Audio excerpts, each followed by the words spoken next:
నమస్తే అండి.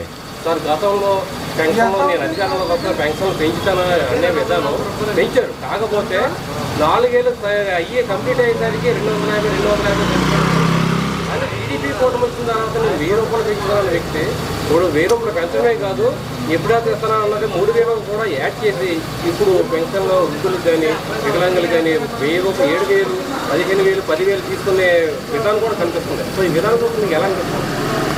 ఏదైతే ఉందో గత ప్రభుత్వం ఏదైతే ఉందో పెన్షన్స్ పెంచుతానని పెంచుకుంటూ వెళ్తానని ఆయన 3 సంవత్సరాలు వదిలేసి ఎలక్షన్ టైంలో పెంచి నేను పెంచాను అంటున్నారు. అసలు ఎలక్షన్స్ పేటెంటే పుట్టిందే తెలుగుదేశం పార్టీలో. బడుగు బలహీన వర్గాల సంక్షేమానికి సంబంధించింది ఏదైతే అణగారిన వర్గాల్లో అట్టడుగు వర్గాల్లో అప్పుడున్న పరిస్థితులు బట్టి అన్న ఎన్టీ రామారావు గారు 1982లో పార్టీ పెట్టి 9 నెలల్లోనే అధికారం తీసుకొచ్చి మీకు అర్థమైందండి. ఆ పెన్షన్స్ పేటెంట్ పెట్టిందే అన్నగారు తెలుగుదేశందే పెన్షన్స్ పేటెంట్. ఆ పేటెంట్ ప్రకారం ఆయన ఇచ్చుకుంటూ వెళ్ళారు. చంద్రబాబు నాయుడు గారు కూడా ఆయన గత ప్రభుత్వంలో ఆయన ఏదైతే అన్నాడో ఆ పెన్షన్ అమౌంట్ పెంచారు. ఆయన ఏదైతే జగన్మోహన్ రెడ్డి గారు ఆయన హామీ ఇచ్చి నేను చేస్తానో చెంతా అన్నాడో 3,000 ఇవ్వకుండా ఆఖరి 2 సంవత్సరాల్లో పెంచుతానని ఆయన పెంచాడు.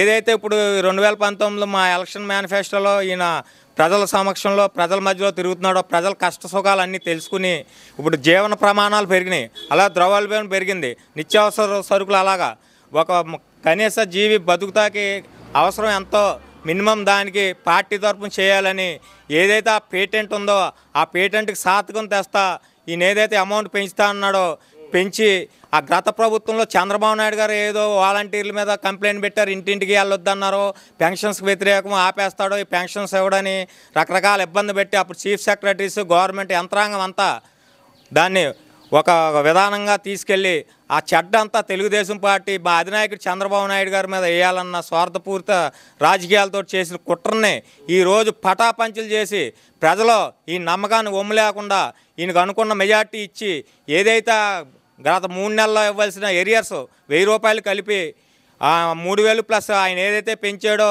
వృద్ధాప్య పెన్షన్ 4,000 అన్నారు, ఆ 4,000 కలిపి ఈరోజు 7,000 ప్రతి ఇంటికి వెళ్ళి ఇస్తున్నారు. అది కూడా వాలంటీర్ వ్యవస్థ లేకుండా వాలంటీర్ లేకపోయినా కానీ ప్రభుత్వ అధికారులతోటి పంచాయతీ యంత్రాంగంతో సచివాలయ ఎంప్లాయీస్ తోటి మొబలైజ్ చేసుకుని నేను ఇంటింటికి పంపించి ప్రతి ఎంప్లాయీకి ఒక 50 మందికి టార్గెట్ ఇచ్చి ఆ 50 మందికి ఒకే రోజులో పెన్షన్ డిస్ట్రిబ్యూషన్ ఎందుకు అవదో అధికార యంత్రాంగం తలుచుకుని అధినాయకుడు సీఎం గారు మా అభిష్టం మేరకు ఆయన మానిటరింగ్ చేసుకుంటా ఈరోజు కూడా ప్రపంచమే కాదండి మన దేశంలో ఎక్కడా లేదు.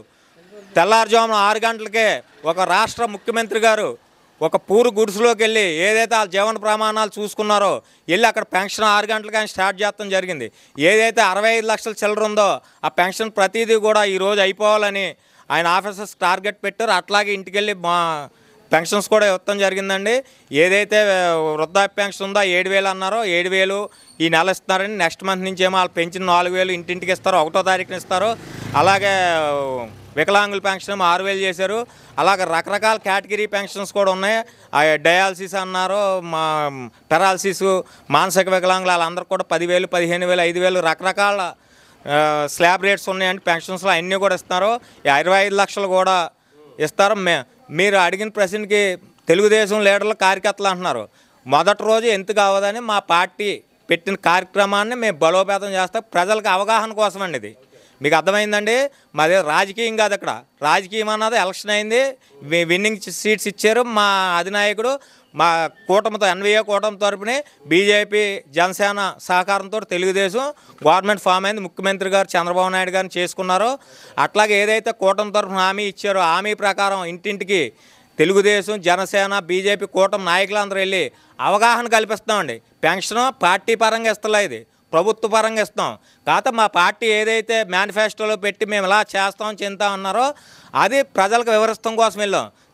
అసాధ్యాన్ని సుసాధ్యం చేస్తాకే సాధ్యం చేస్తాకే వెళ్ళి మేము ప్రచారం చేసి అన్నీ సక్రమంగా అందుతున్నాయో లేవని చూస్తాం. ప్రజల మంచి అట్లు అవసరాల కోసం వెళ్తున్నామండి. టీడీపీ కూటమి రాగానే వాలంటరీ వ్యవస్థ నేను దీని వాలంటరీ వ్యవస్థను కొనసాగిస్తున్నారు. కానీ ఇప్పుడు వాలంటరీ వ్యవస్థ లేకుండానే సచివాలయ ఉద్యోగులతోటి ఇప్పుడు పెన్షన్లు ఇప్పించడం జరుగుతుంది. అంటే వాలంటరీ వ్యవస్థ పక్క పెట్టినట్టేనా? లేదు, మీరు అదే తప్పుగా అంటున్నారు. ఆయన ఏదైతే మేనిఫెస్టోలో చెప్పారో వాలంటీర్ వ్యవస్థనే 10,000 ఇచ్చి వాళ్ళకి స్కిల్ ట్రైనింగ్స్ అన్ని ఇచ్చి కూడా ఇంకా ఉన్న స్థానంలో తీసుకెళ్తా ఉన్నారు. కాకపోతే ఇప్పుడు ఏంటంటే ఎలక్షన్ కమిషన్ వాలంటరీ వ్యవస్థను పక్కన పెట్టింది. వాలంటరీ వ్యవస్థను పక్కన పెట్టిన కారణం అదే ఎలక్షన్ కమిషన్ వాళ్ళు రూల్స్ ప్రకారం పెట్టారు. కాకపోతే ఏదైతే అప్పుడు అధికారంలో ఉన్న జగన్మోహన్ రెడ్డి గారు వైఎస్ఆర్ ప్రభుత్వం ఏమని కామెంట్ చేసిందండి, చంద్రబాబు నాయుడు గారు కంప్లైంట్ పెట్టాడు, కోర్టుకి వెళ్ళాడు, వాలంటీర్స్ ద్వారా ఇప్పిత్తం కుదరదు, వాలంటీర్స్ అవాతాతలకు అక్క మామలు అందరికీ కూడా చేరువేరు, ఈయన తప్పు చేస్తున్నారని అన్నారు. ఈయనేంటి, అది నేను చేసింది కాదు, వాలంటీర్ వ్యవస్థ అన్నది ఒక రికగ్నైజ్డ్ గవర్నమెంట్ ఆర్గనైజేషన్ కాదు, ఒక పార్టీ వేసుకున్న టీమ్స్ అయ్యి. దాన్ని చంద్రబాబు నాయుడు గారు ఏమన్నారు, నేను దానికి వ్యతిరేకం కాదు వాళ్ళ సర్వీసెస్కి. కాకపోతే వాళ్ళు రిక్రూట్మెంట్ చేసుకున్నారో వాళ్ళకి జాబ్ గ్యారంటీ లేదు, ప్రభుత్వ విధానం అది కాదు కదా. ఏదైతే సచివాలయం వాళ్ళు ఉన్నారో వాళ్ళని పెట్టి ఇవ్వండి ఆ 3 నెలలు. దానికి నేను వాలంటీర్స్కి వ్యతిరేకం కాదు, సచివాలయ ఎంప్లాయీస్తో ఇమ్మన్నారు. కాకపోతే చట్టదస్తం కోసం చంద్రబాబు నాయుడు గారే కంప్లైంట్ పెట్టారని ఆయన ఫేక్ లెటర్స్ అయిన క్రియేట్ చేసి ఏదైతే చంద్రబాబు నాయుడు గారి మీద బుర్ర జల్లుతం కోసం బ్యాంకింగ్లో వేస్తాం, లేకపోతే ఆ ఇంటికి వేస్తాం, అక్కడ వేస్తాం, ఇక్కడ వేస్తామని ఆ 3 నెలలు నరకం చూపించి కొంచెం మంది చనిపోయారు కూడా. ఆ చనిపోయిన వాళ్ళు ఉసురు ఎవరైతే తప్పు చేశారో వాళ్ళకి సహజంగా జరుగుద్ది, ఎందుకంటే మన కర్మ సిద్ధాంతం ప్రకారం అంతే జరిగేది. అట్లాగే ఆయన ఏమన్నాడంటే నేను దానికి వ్యతిరేకం కాదు, వాలంటీర్స్ లేకపోయినా కానీ ప్రభుత్వ యంత్రాంగంతో మేము ఎలాగైతే ఇప్పించగలమో ఆ పెన్షన్స్ ఇప్పించి చూపిస్తామని ఒక ఛాలెంజింగ్గా తీసుకుని ప్రభుత్వం చేసి చూపిస్తుంది.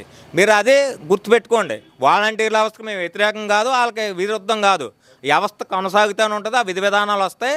వాలంటీర్ లేకపోయినా కానీ ప్రభుత్వ అధికారులతోటి ఏదైతే ఉందో ప్రతి నెల 1వ తారీఖున ఇంటింటికి వెళ్ళి ఇబ్బంది లేకుండా ఇస్తామన్నారో ఆయన చెప్పిన మాట ప్రకారం ఆయన చేసి చూపిస్తున్నారు. ఈ రోజే మీరు అన్ని